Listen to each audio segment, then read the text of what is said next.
शिवबाराचं नाव गाजली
त्यांच्याविषयी थोडीशी माहिती सांगणार आहे. आज आपण ज्या महाराष्ट्रामध्ये राहतो तो महाराष्ट्र म्हणजे काय? तो महाराष्ट्र म्हणजे शिवरायांच्या विचारांचा, जिजाऊंच्या संस्कारांचा, शंभूराजांच्या पराक्रमाचा, येशूरायांच्या त्यागाचा, राजाराम राजे आणि ताराराणी यांनी माया निष्ठेने जपलेला हा साक्षीदार म्हणजे महाराष्ट्र. कष्टकरी शेतकऱ्यांचा, दीनदलितांचा, 105 सुधारणांच्या बलिदानाचा आणि त्या दिल्लीच्या पट्ट्याला गाव जोडणाऱ्या माझ्या मर्दमानांचा हा महाराष्ट्र. आणि याच महाराष्ट्रात 19 फेब्रुवारी 1630 रोजी सह्याद्रीच्या मुर्शिदाबाद जिजाऊंच्या कुशीत एका रत्नाचा जन्म झाला. ते रत्न म्हणजे छत्रपती शिवाजी महाराज. माझ्या जिजाऊंची कन्या कशी आली फळाला, माझ्या जिजाऊंची कन्या कशी आली फळाला. तो बापांचा बाप रागशिवा जन्मला, तो बापांचा बाप रागशिवा जन्मला. ही दुनिया आपलीच आहे आणि ती आपल्याच राज्य असलं पाहिजे ही संकल्पना 1800 वर्षापूर्वी अंगात होती. आणि गुजरात आणली ते शिवरायांनीच. बादशाहची भावना बनलेले हे पराक्रमी मराठे आता आपल्या राजाच्या काळाची पावलं बनली आणि ही पावलं जिथं पडली तिथली जमीन स्वतंत्र झाली. परकीय आक्रमण थांबवण्यासाठी अखंड भारत हाच एक मात्र पर्याय आहे याची जाणीव शिवरायांनी या समाजाला करून दिली. ज्या पुरुषास कधीही कुठल्याही दूरदर्शनी नाही, ज्यांनी परस्त्री मातेचा मानले, ज्यांनी सर्वधर्माप्रमाणे त्या धर्मास आदर दाखवला, ज्यांनी युद्धामध्ये पाडावलेल्या शत्रूंच्या लोकात त्यांच्या जखमावर स्वगुरू पटवले, ज्यांनी स्वतःची संघात उडी मारून आपल्या लोकांस नुसती सेवा करणे शिकवले, ज्यांनी प्रत्येक जीवनाच्या प्रसंगी केवळ बुद्धी सामर्थ्याचा बचाव केला, ज्यांनी औरंगजेबासारख्या प्रतापी बादशाहाच्या बदल्यात 37 वर्ष पाळत त्यांची चालू केली नाही, इतकंच नव्हे तर 3 लाख त्यांच्या अखिल भारत कन्या आपले स्वतंत्र राज्य निर्माण करून त्याची पृथ्वी राजधानी करून ठेवली. अशा प्रकारे पुण्यशाली पुरुषाची योग्यता पूर्णपणे वर्णन करण्यास करूच समर्थ आहे. और सूरज की तो बात छोड़ो, चमक रहा उसका काम है. सूरज की तो बात छोड़ो, चमक रहा उसका काम है. जिसने मानव जाति को चमकाया उसका शिवाजी नाम है. जिसने मानव जाति को चमकाया उसका शिवाजी नाम. आपण यातलाच मुद्दा घेऊया की शिवरायांनी सर्व धर्माप्रमाणे परधर्मास आदर दाखवला. त्यांनी अफजल खान शाहिस्तेला मारले. तो मुस्लिम होते म्हणून नाही तर ते राजकीय जगत होते म्हणून त्याला शिकवला. महात्माने जसे अफजल खान मारले तसेच त्याला वकील कृष्णाची कुलकर्णी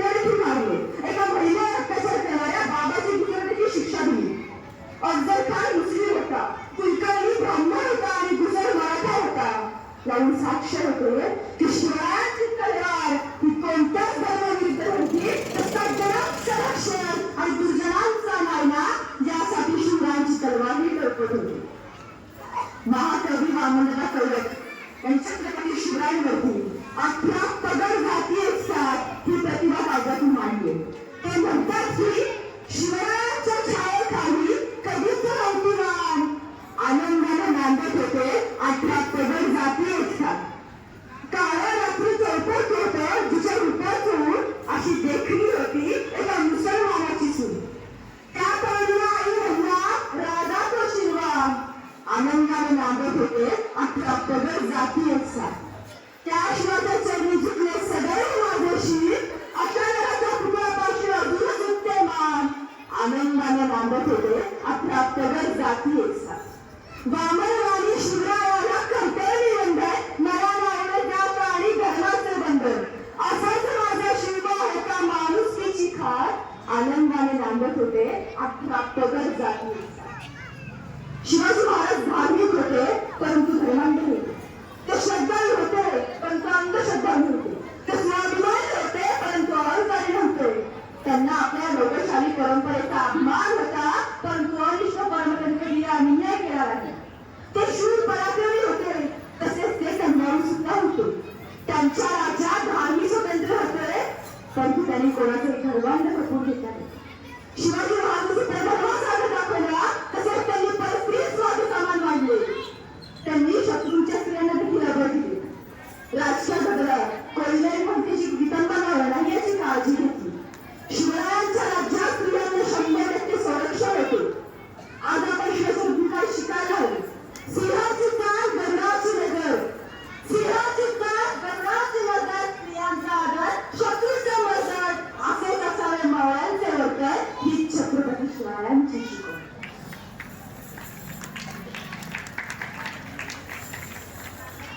आणि जसे विचार शिवरायांचे होते तसेच त्यांच्या मावळ्यांचे सुद्धा होते. शाहीसराची घटक आपल्याला सर्वांना माहितीच आहे. पण त्याच वेळी शाहीसराच्या लाल महालात शाहीसराच्या बहिणीची पोरगी गायब झाली. बहीण शाहीसरांच्या दिए जहाँ पना हमें लगता है कि सिवा की मारने वाली लड़की उठा ली. शाहीसरा शत्रू आहे पण बहिणीला सांगतं अरे जर शिवरायांच्या मारांनी आपली पोरगी नेली असेल ना तर पुढच्या केसात सुद्धा धक्का लागणार नाही इतका अभिष होता छत्रपती शिवरायांच्या मावळ्यावर. अशी निष्ठा असली पाहिजे तशी मावळ्यांची होती शिवरायांवर.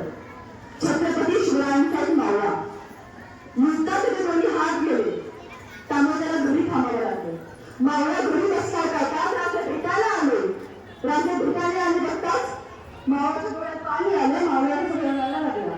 राजा म्हणाले हर हर महादेव घोषणा करी या मातीसाठी लढणारे वीर आपण. असे डोळ्यात पाणी कसे झाले. मावळ्याने उत्तर दिलं नाही राजा नाही राजा मी लढतोय. त्याचं कारण आहे आज माझ्या झोपडीत माझा राजा मला देव मला भेटायला आलाय आणि त्याला मुजरा करायला या दुर्दैवाकडे हात नाही अशी खंत वाटते राजा. काय होतं ते मावळे काय त्यांची निष्ठा शौर्य पराक्रम नादच नाही. महाराजांचं वेळ त्यांची पॅशन हे स्वराज्य होतं आणि महाराजांचं वेळ होता त्याच्या प्रत्येक मावळ्याचं वेळ होतं. महाराजांनी पाहिलेल्या सत्रात त्यांची संपूर्ण प्रजा सहभागी होती. अगदी लहानांपासून ते थोरांपर्यंत सर्वजण.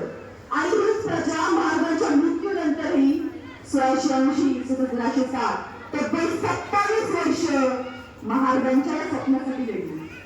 असं का कुण्या एकच स्वप्नासाठी इतके जणांनी का लढावं. कुण्या एकच स्वप्नासाठी इतके जणांनी आपल्या प्राणाचं बलिदान का द्यावं. त्याचं उत्तर एकच कारण महाराजांचं स्वप्न हे त्यांना आपलं स्वप्न वाटत होतं. महाराजांचं स्वप्न अंधाऱ्या जगाला ते नवी दिशा देणार होतं. आतापर्यंत काढलेले हार अपेक्षांचे दिवस त्यांना या स्वप्नात संपताना दिसत होते. थोडक्यात काय तर महाराजांचं स्वप्न घटकाच्या प्रत्येकाची गरज होती आणि म्हणून तितक्या संख्येने लोक या स्वप्नात सहभागी झाले. कित्येक युगाच्या काळोखानंतर सूर्य उगवणार हा विश्वास होता. राजांच्या स्वराज्य स्वप्नात लोक कल्याणाचा ध्यास होता. म्हणून म्हणजे सर्व स्वराज्यासाठी हरेक मावळ्या जागे वेळ आला तर प्राणही देऊन राजा एका शब्दाने जन्माले. अशी 7 राजांना मावळ्यांची लागली. महाराजांच्या जीवनाकडे किंवा त्यांच्या चरित्राचा विचार केला तर आज आपण त्यांच्या विषयी आव्हाने पाहतो. असं काय त्यांच्यामध्ये वेगळं होतं की शिवराय हे आजही आपल्यातले काय कसे वाटते. त्यांचे साधपणा, त्यांची रयतेबद्दल असणारी प्रेम भावना, रयतेला समोर ठेवून घेतलेले निर्णय, शेतकऱ्यांबद्दल विशेष प्रेम, अशा अनेक गोष्टी आहेत की ज्यामुळे शिवराय हे आपल्यातलेच आहेत असे वाटते. शिवकाळात गरिबी होती, दुष्काळ होता, सिंचनात तडफ होते, पण शिवरायांचे शेतीप्रधान कृषीधोरण असल्यामुळे शेतकऱ्यांनी आत्महत्या केल्या नाही. शिवरायांनी शेतकऱ्यांच्या श्रमाचे हित जोपासले, शेतकऱ्यांचे हित जोपासणारे शिवाजीराजे होते. शेतकऱ्याने त्यांच्या कामाचा मोबदला मिळाला पाहिजे ही त्यांची चळवळ होती. महाराजांनी इतरांची देखील कदराने काळजी केली. रायगड किल्ला बांधून झाल्यावरती महाराज बांधकामावरती फार खुश होते. त्यांनी त्या किल्ल्यावर हिरोजी इंदरकरचं कौतुक केलं. त्याला विचारलं, बोल हिरोजी, तुला काय आठवण हवी? हिरोजी म्हणाले, राज, मंदिरातून आपला उजवा पाय बाहेर पडेल त्या पायरीवरती आमचं नाव घ्यावे आणि आज मंदिराकडून समाधीकडे जाताना ज्या पायरीवरून आपण खाली उतरतो त्या पायरीवरती लिहिलंय, सेवेचे ठाई तत्पर हिरोजी इंदरकर. स्वतः राजा आहे म्हणून स्वतः उंचीवर नेऊन ठेवले नाही की जेणेकरून रयत त्यांच्यापासून दूर जाईल. भावनिक असणे ही वेगळी गोष्ट आहे. पण स्वतःच्या कुटुंबामध्ये किंवा समाजामध्ये वावरत असताना नात्यातील गोडवा टिकवण्यासाठी भावनिकता नक्कीच महत्वाची असते, ज्याला आपण इंग्लिशमध्ये इमोशनल अटॅचमेंट असं म्हणतो.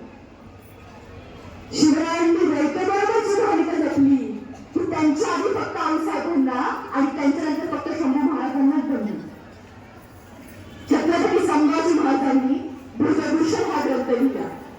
त्यामध्ये श्लोक क्रमांक 6 यामध्ये शिवरायांचे वर्णन लिहितात, कलिकाल भुजंग नारळी लिखिल धर्मवेश विकरल जगत करी वश्रुत ताप सश्व छत्रपती जय ते जय.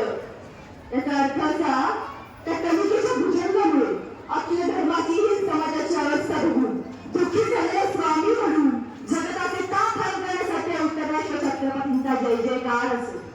इतकं सुंदर वर्णन एका मुलांना गैरवर्णन केलेलं आहे. आपण शिवरायांनी एकोजी राजा हिरोपत्र जर पाहिले तर त्यामध्ये प्रेम, काळजी, शिकवण अशा अनेक गोष्टी मिळतात. एका पत्रामध्ये म्हणतात की गृह कलह वाढू नये, वाढीनाने पहिले मुखी कौरव बांधव बहुत बहुत कष्टी झाले, एकोप्याने प्रेमाने राहा हीच त्यांची नेहमी भावना होती. स्वराज्य स्थापनेच्या विश्वसनीय प्रक्रियेमध्ये शिवरायांनी राज्यातील अनेक गुणवान मुलींना एकत्र आणले. हे फक्त त्यांच्या प्रभावशाली व्यक्तिमत्वानेच शक्य होते. आपल्या भूमीमध्ये आपला जन्म झाला हे आपले भाग्य नाही का?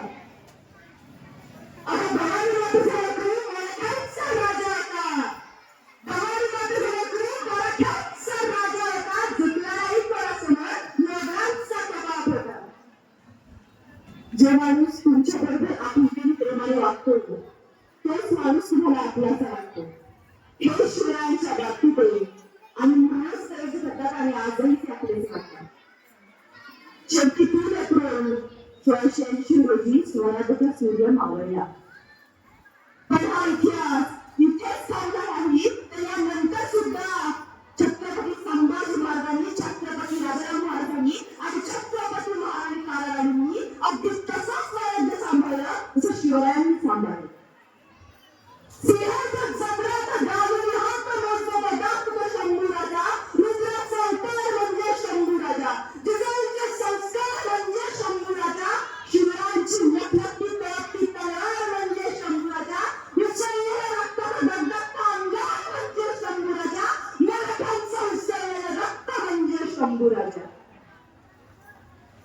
छत्रपती संभाजी महाराजांची छत्रपती म्हणून जी कार्यकर्ते 1680 ते 1689 पर्यंत त्यांच्या नोंदणी त्या काळी कोणी केलीच नाही. ती केली की भल्ला रामराव चिमणे यांनी तेही 100 वर्षांच्या नंतर आपल्या पत्नीमध्ये. आणि असा दावा अनेक वाचक इतिहासकारांनी संभाजी महाराजांमध्ये लिहिलेले ते आपण सगळ्यांनी वाचायला हवे व समजून घ्यायला हवे. आणि जिंकण्यास शिवरायांचे राज्य औरंगजेब आला, सांग संभाजी तू कशी अशी टक्कर याला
शिवरायांचं स्वराज्य वाचवण्यासाठी.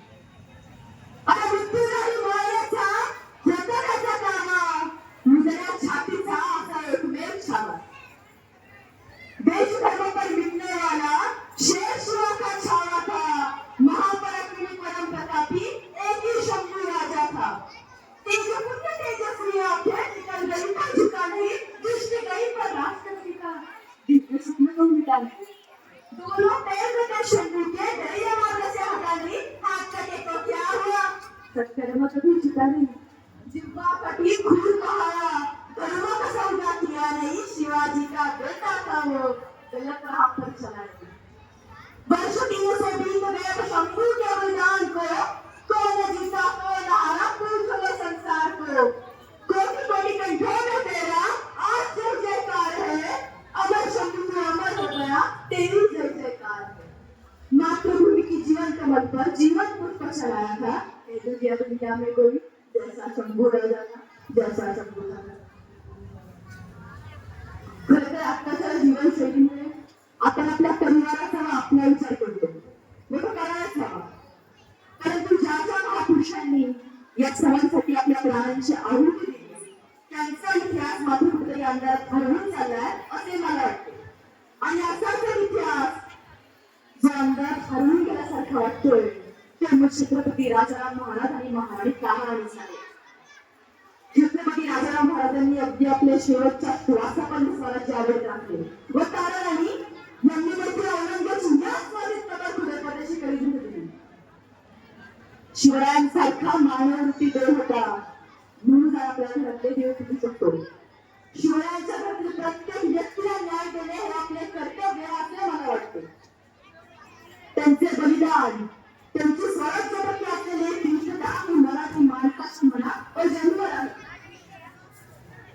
खरं तर ताराराणी यांचा जीवन प्रवास खूप सुखकर होता. त्यांच्या मनात स्वराज्याप्रती असलेली एक खूप होती असलं आता सरसेवकी